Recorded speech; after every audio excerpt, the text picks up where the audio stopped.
Good morning, everyone. Today we're going to have Lisette Rios, a registered dietitian who recently graduated from Texas Tech University. Today she's going to talk about calcium and its effects on osteoporosis, specifically in women.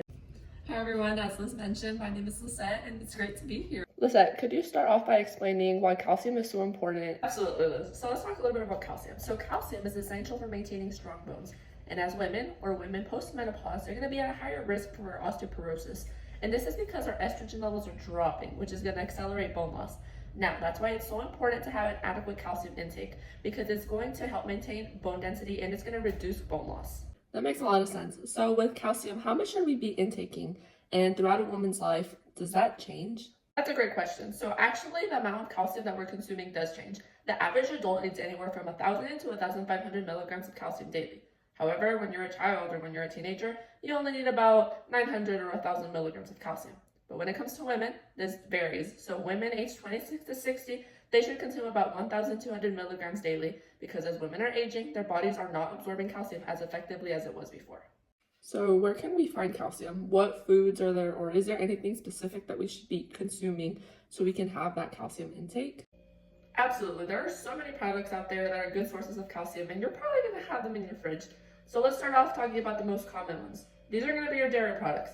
So, cheese. Your favorite cheese, they're going to be calcium fortified.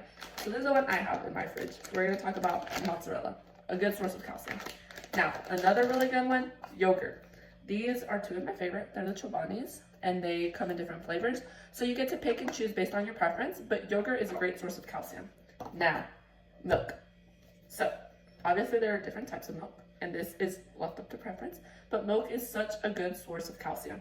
This one right here is your traditional 2% milk, obviously going to be filled with calcium. Now, for my people out there that are lactose intolerant, I get you. This is a great option, Lactaid. It's a good calcium fortified milk that it has all of the same components of milk, but it's for us lactose intolerant people.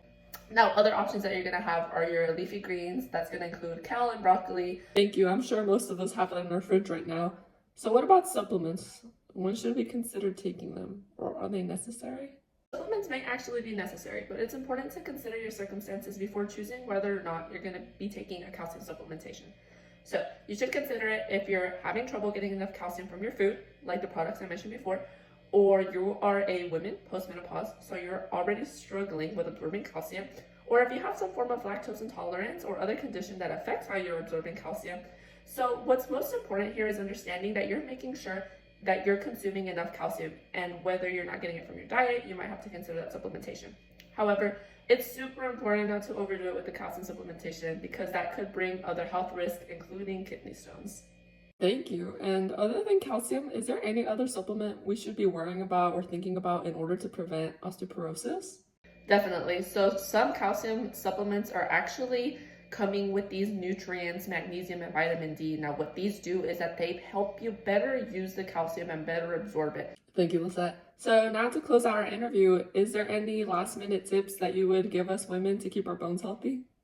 So in conclusion, my top advice would actually be making sure you're consuming enough calcium, whether it be through your diet, especially those dairy products. And if you're going to consider a supplement, maybe getting one that has magnesium and vitamin D added to it. Staying active, having a well-balanced diet, and then doing those weight-bearing exercises, going on those little walks, and also regular checkups with your doctor might be so important, just to make sure that your bone health is top tier.